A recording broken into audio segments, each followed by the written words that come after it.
तनी खियाई दे तो राजा जी तर की मुरैया ए पिया तो रख तनी को ना लूरबा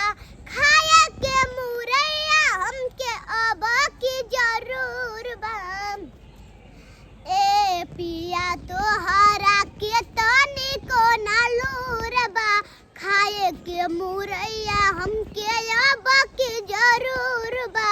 एही खातिर सुखे हमर होठ के ललैया एही खातिर सुखे हमर होठ के ललैया तनी चिखाई दे तो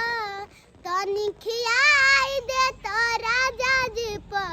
तर की मुरैया।